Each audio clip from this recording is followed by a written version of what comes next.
Hello and welcome to another episode of the Master Spotlight podcast. Today it's International Women's Day and I'm joined by a guest co-host in Avlev who has been on this podcast quite a few times now. And the guest today is Umayal. Hello both. Hi. Hello. So I did try and understand how to say Umayal's name properly because it's a lot longer than just that. Just want to give you your full name and then obviously we'll talk about what you're currently doing today and who you are. Sure. So, hi, everyone. My name is Umayal Palaniappan. I go by Uma for short. I am currently a strategy manager at Rolls Royce PLC, located here in the UK. I'm based in our Derby site. And I have forgotten the second half of Andrew's question now. Just generally talking about, what you do in the day-to-day. What I do in the day-to-day. Okay. So my role is to work across the Rolls-Royce group with different stakeholders, answering complex questions with regards to our corporate strategy. So for the moment, I am looking at our digital and IT strategy. So I work with the Chief Digital and Information Officers as well as key stakeholders across the business with regards to what we're going to do in the future around our digital and IT. Awesome. And so I've never actually worked directly with Rolls Royce, but I did work with one of your partners many, many moons ago, the Manufacturing Technology Centre in Coventry. So I was there. So I was obviously supporting some of the staff that were basically coming in and obviously doing work and all the different machinery there, which even to this day, I still don't understand half the machinery that is still there. But yeah, it was a good, I think about 2 years I was there. So I got to meet lots of different people in Rolls Royce during that time. It's a really cool site, isn't it? It's our Advanced Manufacturing Research Centre. And I went there when it first opened and I was a graduate. And it was really cool because essentially what we do there is we have different technology and we have to take technology through different maturity levels before it can become productionized. So that's where they go and experiment and lots of very clever people work there. Yeah, so the insane thing is that when I first went there, it was just a single building on the site.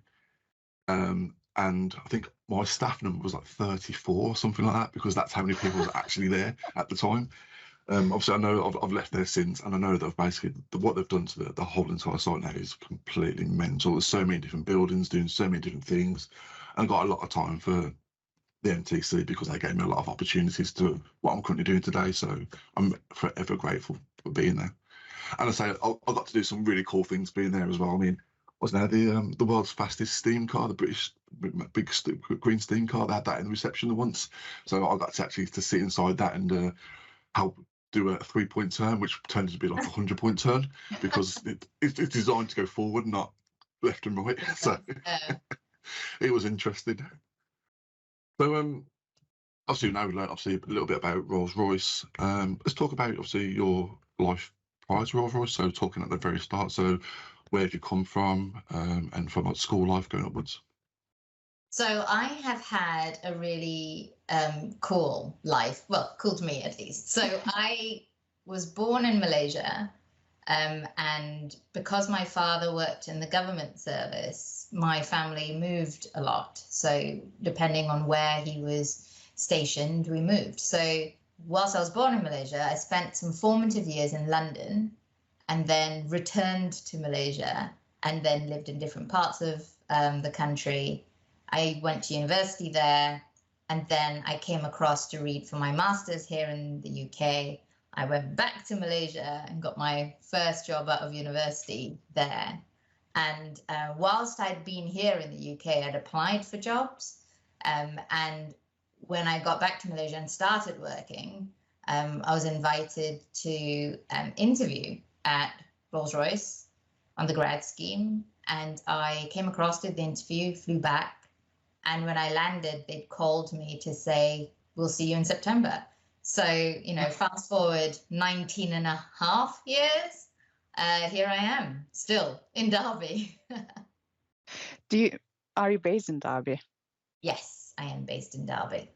Me too, almost. Yeah, you're close by, aren't you? You're somewhere a little bit more picturesque. It's a beautiful town called Balpa. Which is not very far at all. Very pretty. So with the that move from obviously Malaysia, obviously that's a lot of like, moving around and obviously Yeah. completely different culture style. So how did you find all that kind of like transitioning into the good old Derby, into the Midlands? Especially with the weather. Yeah, no. So weather's always an interesting topic, isn't it? So I think to start with, I think culture is probably a more interesting subject.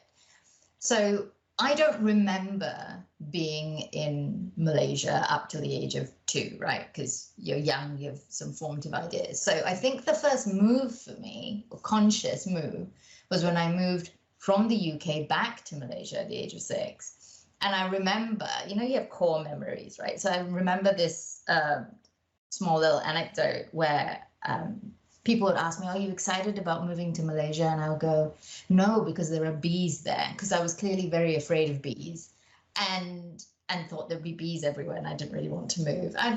Sure, I'd miss my friends and all of that. But clearly bees were what were the most interesting thing for me to be afraid about. But moving to Malaysia, what became apparent once I got there was that my English had a British accent. And in Malaysia, everyone spoke Malaysian English and had a Malaysian accent. And so I was teased for not being able to be understood. I started school. The medium in school is Bahasa Melayu, which is the national language. Malay is what we would call it in English. The entire education system is in Malay except for English, at least when I went to school. Things have changed back and forth over the years. And so I remember going to school and I came home and I asked my dad, oh, the teacher called me this word. What does this word mean? And I've never seen my father be in such a rage before. He marched into school and got into an argument with the teacher because the teacher essentially called me stupid because she would speak to me in class. I wouldn't understand anything she was saying because it was a language I didn't speak. I failed all my first few tests that I had because everything was in Malay. But then, you're a kid. You pick it up, you read books, you engage with friends, and you learn the language pretty quickly. And so I then became fluent in Malay. And the rest of my education was done in Malay up till university as well. Even university was done in Malay. Oh, wow. So that's a big change for me. So obviously with your early life, so what got you into the world of IT? What was the first initial driver?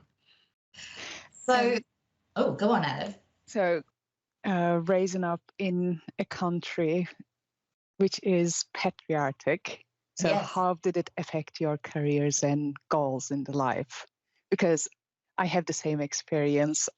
I born and raised in Turkey, and tech is man-dominated, let's say.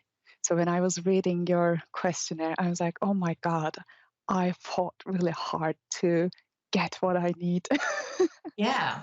So there's a slight dichotomy, really, with that, in the sense that my dad is very technologically savvy. So when we were here in the UK, he joined a little hackers club, a computer club, really. But Not anonymous, was it? No. No, not anything like this. Was back in the early 1980s, right? We're talking about floppy disk drives in BBC computers. But he joined a computer club because my dad's always been. My father's a surgeon, but he's always very technologically savvy. So it was his interest really, and he brought back a BBC computer to our home, and I remember doing maths problems on this computer in our living room, in our basement flat in London, back in the early 1980s. And so a computer in the home, I was very privileged. I've always had a computer in my home because my dad used it to do all of his report writing for his medical case notes. He built his own databases to store all of his patient information so it was easier for him to organize his taxes. he did all of that at home on a home computer. So I grew up with a computer, and I didn't really know life without it, I suppose. When the internet came along, I still remember writing emails to my uncle who lives in the US, and he is also very technologically savvy. And so this was when you didn't have email addresses. It was a whole bunch of series of dots and numbers, and you got one wrong and the email wouldn't arrive to them, right? But it was so cool. I did all of these things, and I really owe it a lot to my dad. So whilst I grew up in a very patriarchal society where, you know, women are expected to be more focused around the home and home life, I also had a dad who was very committed to making sure that I was educated and independent of thought and able to survive on my own. But he would, you know, also want me to have a focus on a home life. So it's complex, right? It's not straightforward. It's like, what does society and culture expect of you? And he expected those things of me, and probably still does. But then at the same time, he gave me these tools and showed me a glimpse of what was possible beyond that. So I guess I became my own person, and like all teenagers, rebelled a lot, and kind of fought my way to do what I wanted to do. I was about to comment on that because I am the rebel of my family.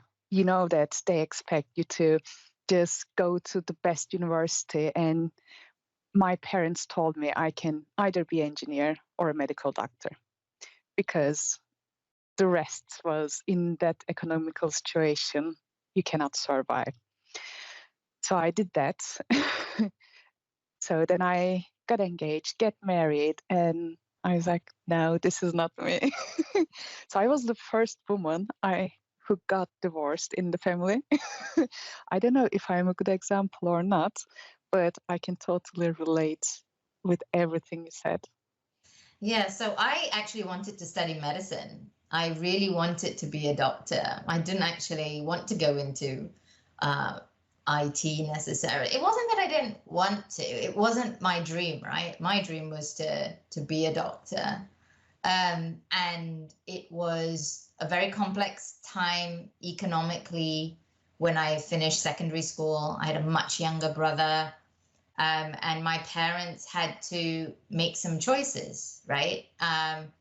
And in Malaysia, there is an affirmative action system when it comes to education and most things in the country.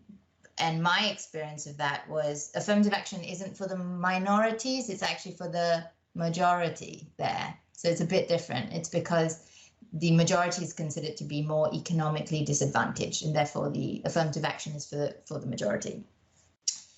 And so there were very few places in university for me to study medicine if I went through the local university system. And I kind of had to hedge my bets. Do I try the lottery? And I wanted to also have a bit of fun, right? I didn't want to just be 100% studious. I wanted to go and do all the extracurricular activities and hang out with friends and all the stuff that anybody who's 17 years old wants to do. So I didn't end up pursuing the local university route for medicine. I signed up for computer science instead. Obviously, while I was at university, obviously you did quite a few different things as well, haven't you? Yes. Obviously, you was elected the International Society Social Secretary. Oh, yes. I did that when I was here at Loughborough. Yes. So I... What is that? I was basically a glorified party planner. Oh, right, wicked. Yeah, social secretary. So when you're an international student and you go to a foreign country, you find that your friends who are native to that country doesn't necessarily, regardless of their background, have an existing social circle. They have friends from home, or they have family to see, or they have things that are in common with each other. And so when you come with an international perspective, you have to find community. And I think that's what the International Society was about for me. It was about belonging and inclusion and creating a community. And I think that's always been important to me, actually, now that you've asked that question. And so social secretary was just a way of doing it. I was fun. I enjoyed partying. And so I was social secretary to organize a whole lot of different events. It was really good fun and a really good way to find your community when you're in a place that isn't naturally your home. Yeah, I think obviously, I think many people have spoke to this on the podcast. It's like when you move from a different country to another, you haven't got that support network that you grew up with, or you know, is the norm. So when you move to another country, it's obviously that transition phase of getting used to the culture, the style, the different people that you're working with or us being associated with does take a bit of time. It takes a certain person to be able to walk into the room and, you know, be accepted. Yeah. I mean, one of the things that I've said it quite a few times, like when I do that within my life, so, you know, I run a football team, so I have to deal with different parents, different coaches. I'm also on the committee for the league as well, so I'm having to deal with lots of different people. What I try and do is just assess the person and become like a bit of a chameleon. So I've referred to it as like a social chameleon, so I can adapt myself to the situation that I'm in, because I'm from a very much working class background, but I obviously work in an environment where I talk to directors, CEOs, upwards. So I've always tried and basically put myself in a position where I can just go, well, he's at that level, so I'll just step myself up and find something that I can basically talk about myself and go and engage in that way. Because I've done a lot of interesting things in the past, and some of my hobbies are quite interesting. So it's that first way of breaking the ice and then going forward. Yeah, it's I call that code switching, right? So I do that a lot. So like when I'm back in Malaysia, my accent is completely back to being Malaysian. And then when I'm here, I, you know, speak with a British accent. And it is, yeah. And then when you deal with different people, I think you learn as well as a person who is of color, that you adapt yourself to the situation to make it easier on yourself to assimilate, right? Because I think the expectation is always for us to assimilate rather than it is for the situation to include us. Yeah. Cultural translator, I call it. Oh, that's a cool term. I think everyone has their own little way of like describing it to some way, and it really is just very much, you know, how you perceive yourself to the outside world. So go on, Avliv. So being a sister, being a mom, being a neurodiverse person, and I actually, thanks to you, I learned what it cishet meant. And you are also doing mentoring, coaching. So how do you balance that? Because that's a lot of work, and I can basically see you are an overachiever, outstanding overachiever. Oh. This is what we call in Microsoft. Thank you, Alev. That's very kind. I think the coaching and mentoring is actually what gives me balance, right? So I search for it because it allows me to, it's a two-way street, right? When I coach and mentor, because it means that that space that I've created for myself and my mentee, or for me and my mentor, is a safe space, right? And that means that you recharge in that space. And so it gives me balance. And so I try to make time and I really don't make enough time to do it, honestly. I wish I could make more time to do it because it's so fulfilling, and it gives me a lot of energy, actually, when I speak to someone else who trusts me to share their dilemma, and then we try and work through it together, or I can go to them. Sometimes I go to my mentees actually and go, I've got this problem. What would you do? Or I've got this challenge. How would you approach it? And they help me. So it is a two-way street. And I think it is, that's how I do it, I guess. Reverse coaching. I think, so I am a millennial. And now Gen Z is up there doing all the social media related things. And they are very keen on doing things, learning things. They are very easy to adapt to everything. Sometimes I ping our apprentice colleagues and I'm like, how would you do things? Like, what should I do differently? And they are brilliant.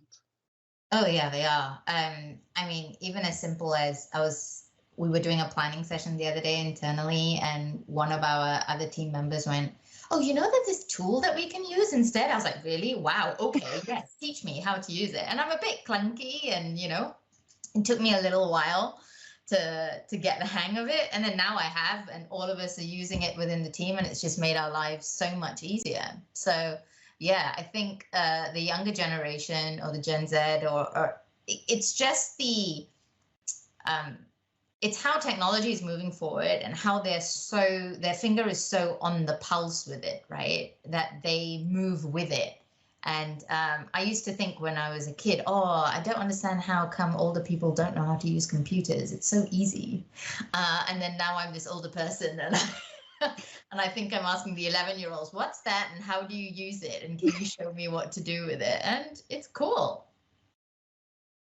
I've got a question for you. So we're talking about obviously like the present day. Mm. Obviously you started at Rolls Royce 19 years ago. Yes. A long time. It is a long time. So, I mean, what has been the main driver for you staying at Rolls Royce? Because obviously 19 years, I know in my company where I work, there's a lot of people who have been here for like 20 plus years, and I've had that conversation of why they stay. So what's made you stay at Rolls Royce for that period of time? I think I've always had the chance to go and do something different and interesting, right? So I've spent 19 and a bit years here, but I've not done the same thing the whole time, right? So it's given me the opportunity to move and change and do different divisions, different businesses, different interactions, different levels within the organization. And I've stayed because there's always been an interesting challenge. And the people at Rolls Royce are some of the cleverest people you will ever meet anywhere. And I really enjoy that. And they're very generous with their knowledge. They're very engaging with it. So I can go and sit down with someone and say, hey, you know about this. I don't know about this. Can you spend the time and talk me through it? And they do. So the company has that culture of sharing knowledge, which is incredibly powerful, which means that people don't feel the need to know everything. We just need to pull the right people into the room and we will get a better answer. And I think that's a great culture to be in.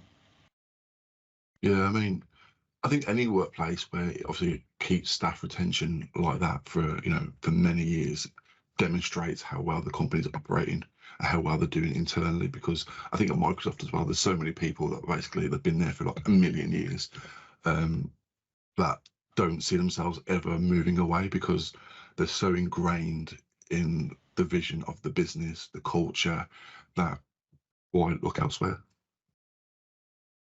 And I'm sure Avlev will basically agree on that. I don't think she ever sees herself leaving Microsoft either. How long have you been with Microsoft now, Alev? I joined more than 9 years ago in Microsoft Turkey, and I did the same. So I actually asked my mentor how we can survive in a company like Microsoft and just thrive, do your best self, do the best business. He told me either I need to follow a leader or follow my passion. So I joined as Exchange Premier Field Engineer, which has been changed like 5 or 6 times, the names. So we change everything. Oh, we change It's all the time. Microsoft. They always change names for everything. So, you know. Yeah. So Change is constant, right? Yeah. change is constant. And this is actually making me adapt like a chameleon really fast. Then I joined our consulting services and became the first principal consultant in the modern work in the world. And then everything's changed again. I became a solution architect. Now I am a modern work technical specialist. And I love working for Microsoft. Oh, I think it really shows, and it's really nice when you meet someone from a company and you can really see and hear the passion that they have for the brand and the work and the people, and I think it's very telling. Two things that I do value are mission, empower every organization and every person in the planet to achieve more. And like Satya says, and I joined a few months later when Satya became our CEO, we are here to make you cool, make you look cool, not us. Literally, we want our customers to shine. That's a really cool mission. I think obviously the most important thing about obviously both businesses that you work for is that diverse culture as well. Mm-hmm. I mean, obviously, you know, I know from experience from dealing with Rolls Royce how diverse the staff are there, because obviously they're all engineers, they're all coming through from different parts of the world and sharing that knowledge and experience, obviously, that helps build that Rolls Royce brand, same as Microsoft. I mean, just want to talk us about, you know, how diverse your team is, what's the ratio between males and females? So it varies, right, within Rolls Royce. So I was very fortunate when I mentioned I came across on a graduate scheme. Rolls Royce was one of the very few companies back in early 2000s that had an international graduate scheme, right? Because it involved getting work permits for someone who wasn't a British national to come and work here. So very, very fortunate on that side. And then the diversity within Rolls Royce it depends. It's pockets, it's areas, it's subjects. And in my current team and strategy, the diversity is we're probably about 30% female. We're a very small team, so 30% female. Yeah, so that's higher than our average across the company. I think our company average is about 19% female. And how have you seen that since joining Rolls Royce? Has that number increased or decreased, or is this basically been like a balanced medium? I think it depends, is probably the answer, because when I worked in the more manufacturing and side of things, I remember being in our final engine assembly factory, and there were 4 women in the entire building, myself included, and there were about 200 men. So the ratio really does depend. Over the years, it has changed. The diversity has increased between males and females, but again, it depends. If you worked in, for example, certain areas like perhaps finance or HR, you might come across more women, but not necessarily always in manufacturing. So in manufacturing, it definitely increased. In engineering, the numbers have increased. And I think now there are also more women than there used to be in management. But over 20 years, you expect to see these changes as well, right? So yeah, 100%. Yeah. And so I know in the organisation I work for, there's a lot of female leaders that have been there from the very start as an apprentice stroke graduate, and then basically work their way up. Yeah.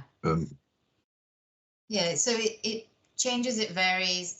Sometimes we find that women are more concentrated in certain levels of the organization, either because they elect to stay within that area, or there are fewer opportunities for progression sometimes, depending on the timescales, or there are or people leave, right? Because they're looking for something different. So then the demographic is constantly changing.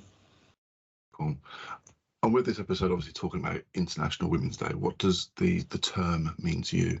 Obviously, you know, it's been going on for many years now, and have obviously different themes every year. So what does it mean for you for this year? So International Women's Day holds a very complex space for me. So I believe in its ethos, right? It's the stride towards equity and justice. The complexity for me is that I find that it often lacks the intersectionality that we need to really empower all women. I think it can sometimes be focused on the experiences of privileged women, and therefore the struggles of marginalized groups are less seen and heard. And so it can sometimes perpetuate existing inequalities rather than solving it or amplifying voices for people who need it the most. So it holds a complex space. I believe in it, in its ethos, but yeah, I struggle with it. Yeah, I mean, this year's theme's called Inspire Inclusion. So it's when others inspire to understand the value of women's inclusion and help forge a better world.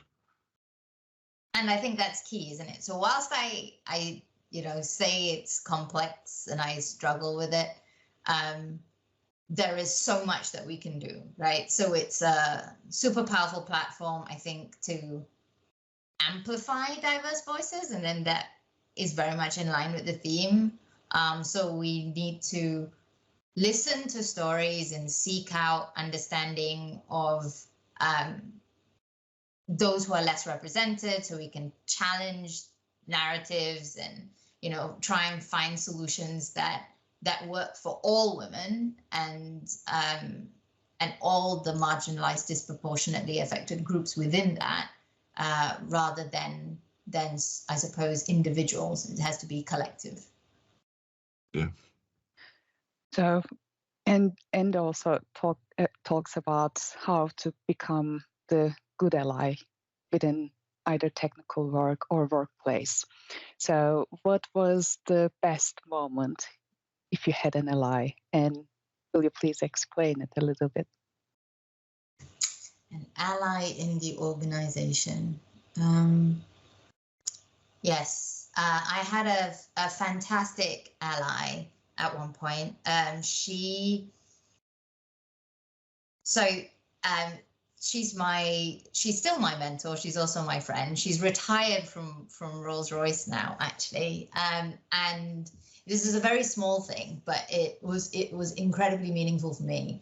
So she was awarded the Women in Science and Engineering Lifetime Achievement Award back in 2015. Yeah, so super incredible woman. She was one of our first female chief engineers in Rolls Royce, and she was my mentor.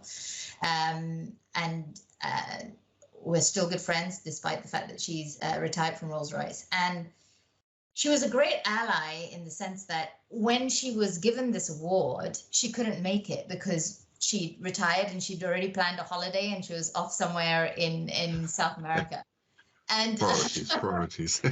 Yeah, priorities. And I love that she did that, right? I love that she went, I'm going to go because I'm there, and that's what I'm going to do. So she organized for me to collect the award on her behalf, which was incredible for me because the award was being given by Her Royal Highness Princess Anne.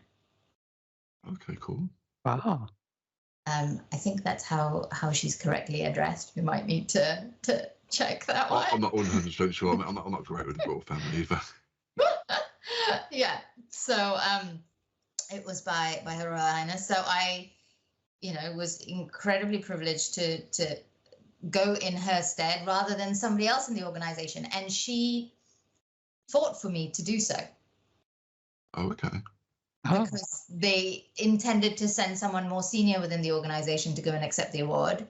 And she felt it was important that it was a woman. And she felt that because it was women in science and engineering, and she felt it was important that it was someone who represented her. And I thought that was an incredible opportunity for me to go and accept the honor on her behalf. And Her Royal Highness asked me, so will we actually see you up here, you know, when it comes your time? And I remember saying, I certainly hope so. So it was, yeah, kind of cool. So she was an incredible ally, not just because of, you know, the fact that I got to go and receive an award on her behalf, but the fact that she spoke up when the organization wanted to send a different representative and went, no, I would like to send my mentee, because she believed in mentorship, and she believed in amplifying diverse voices and amplifying a diverse person in a space that would otherwise have been probably someone else in my organization instead.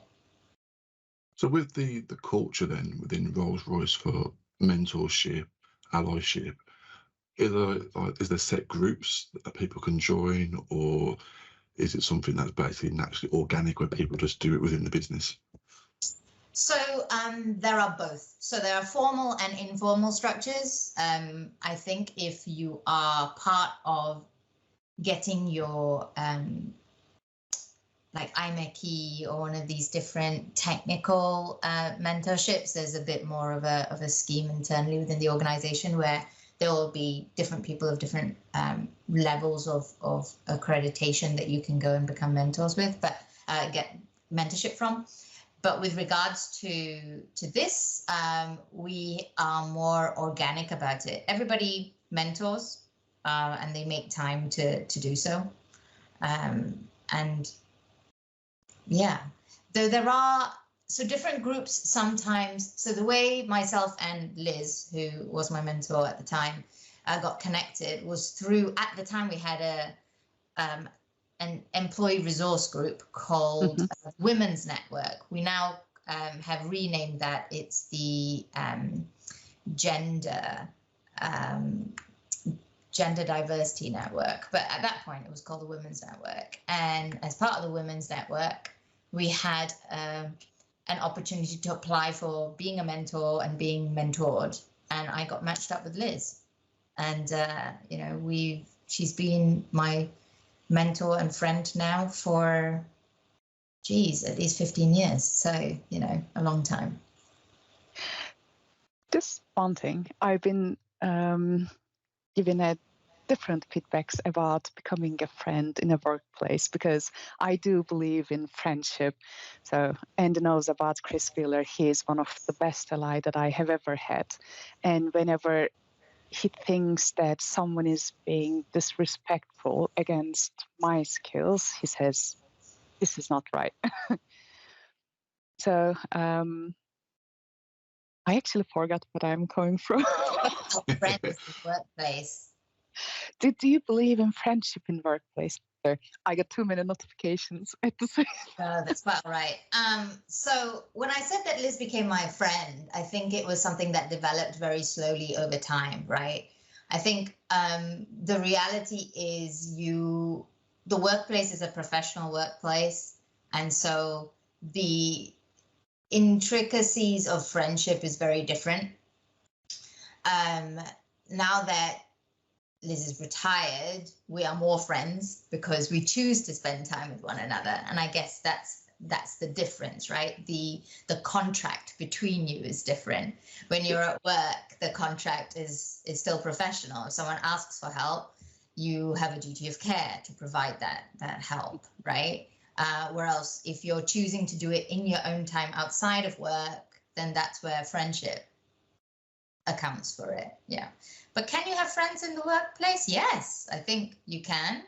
And it happens to be that with Derby being quite a small town, a lot of people are friends and they happen to work at Rolls Royce, but they may not necessarily be in the same team, right? You might have met playing tennis. You might have met, you know, some of the ladies I know who would never have come across each other within Rolls Royce in their working day-to-day lives meet in a prenatal class or something like that, and then they become friends. And yeah, there are different walks of life even within a large company like Rolls Royce, just because of the amount of people we have. I think I've got to say, I think for people, say in my situation where I am home working 100% of the time, it's obviously more of a challenge to build that kind of friendship. I mean, when I first joined my company, there was another guy that joined at the same time as me, and I think we basically built up a good rapport with each other because we had shared experiences. We both joined Fujitsu during COVID. Then it was like, well, I'm trying to learn what to do for the whole business, and he's trying to do the exact same thing. And I think from that, we kind of like very much helped each other all the way through. And then obviously now the world's opened up again, we don't talk as much as we did. So I mean, and obviously probably because of like work schedules as well. I think it is more challenging if you're in a role where it's probably hybrid, where you don't get to go out into the office and see people on a regular basis to kind of build that friendship level up with people. It is different, right? You have to make time, I think, in your hybrid relationships to kind of go, let's meet up or let's have a virtual coffee. It takes more effort. And then you also kind of go, oh, we're both sat on, looking at the screen, talking to each other. Interestingly, a couple of weeks ago, one of my colleagues from a previous role, we were going to try and meet up when we were both on site at the same time, but we couldn't get our diaries to work. So we both went for a walk, but we were not together. So we had a walking meeting on our own, but headphones and talking to one another. Oh, okay. That's good. I don't think I work how that worked then. But yeah, we had a walking meeting, but he was walking where he lived and I was walking where I live. We do encourage to going out and have a walk to improve your mental fitness a lot in Microsoft. Next time, let me know if I'm around. Yeah, that sounds good. So I do try when we're not having to sit and look at a spreadsheet together or work on a PowerPoint together or something, then walking and talking is fantastic. I think we are getting close to our usual run time, so I've got a couple of questions I want to throw out there towards the end of the episode. Sure. If you could go back and speak to your younger self before you transitioned over to the UK, what advice would you give yourself? I had the same. Oh, that's such a good question. I think it would very much be that you are worth it. You are confident. You're intelligent. You are everything that you aspire to be, and you can absolutely do it. Just stay the course. That's what I would probably tell myself. Okay, cool. And another one I've started to bring up recently, and if you haven't heard this question yet, is if I stood in an elevator with you now and you had to give me a pitch about the culture at Rolls Royce, what would you say? Oh, what I would say about the culture at Rolls Royce? Yeah, in a short elevator pitch. Elevator pitch. Ooh, interesting. So the culture at Rolls Royce is constantly changing and constantly moving, right? It is adapting to the needs and changes of what's going on in the world around us. And so it is always grounded in collaboration. It is grounded in doing the best that we can do. But it is also in need of challenging norms, and it is also in need of the way we pioneer in technology. I think we also need to pioneer in culture. Awesome. Avlev, do you have anything you want to throw in there right at the end? No, it's just I was actually using Copilot to compare what is the diversity rate in Microsoft because I joined in 2014. Now it's 2024, and you, Uma, your team is actually the same level. So we have 31.6% of diversity. What would be like one of the advice you have been given to help you shine and be your authentic self in the world to share with our community?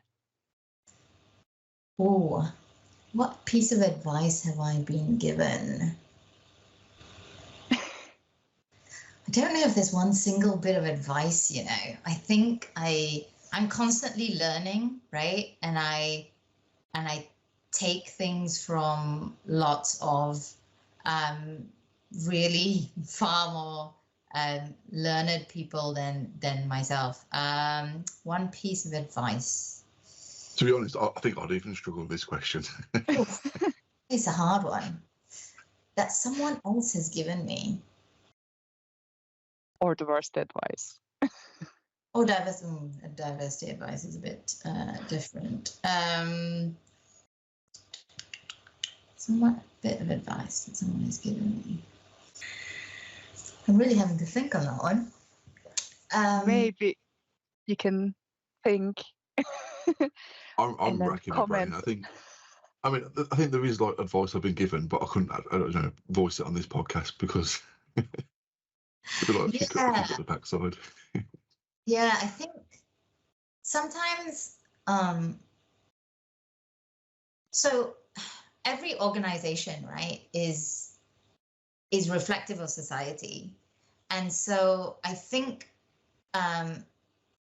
in society we still have so many challenges around diversity and inclusion, right, and so many challenges that disproportionately burden I think Black and brown people to solve. So I think one of the best pieces of advice that was given to me was actually by a consultant. She's a diversity, equity, and inclusion consultant by the name of Katie Robinson. And she said to me that it is not my burden to have to educate others. It is my burden to educate myself, but it is not my burden to educate other people. I think that was the best piece of advice she gave me as a woman of color, because I think often I'm expected not just to raise the fact that there is a challenge, but also come up with what is the answer to that challenge and what the opportunity is to that challenge. And I think that should be a shared responsibility. So when she said to me, "It is not your burden," I think I felt a weight lift. And I think that was probably the best bit of advice someone's given me, to be able to continue the kind of justice and equity work that I believe in, and with regards to continuing to shape safe spaces as I, continue in my career and want to progress in it. For me, that's what's most important. Yeah. Cool.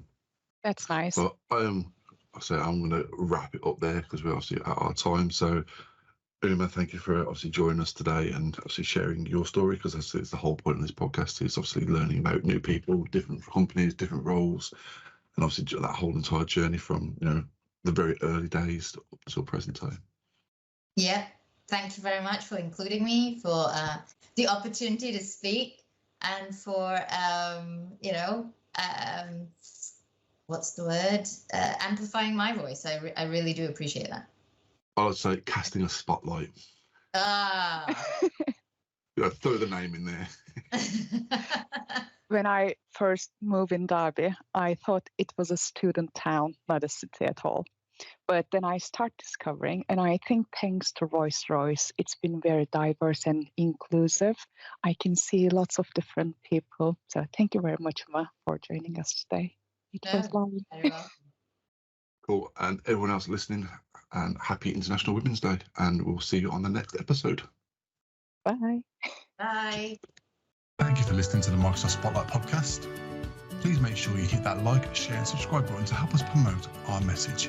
You can also follow us on Twitter at MSFT Spotlight, and we're also on LinkedIn, the Microsoft Spotlight Podcast. And finally, we'd like to tell you a little bit about Pitt Titan and thank them for sponsoring this podcast.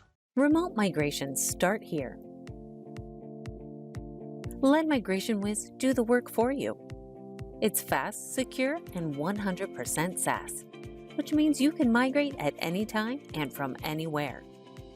Migrate mailboxes, documents, public folders, personal archives, or even Microsoft Teams with just a few clicks. No special training needed and no customer downtime. When the work matters, choose MigrationWiz.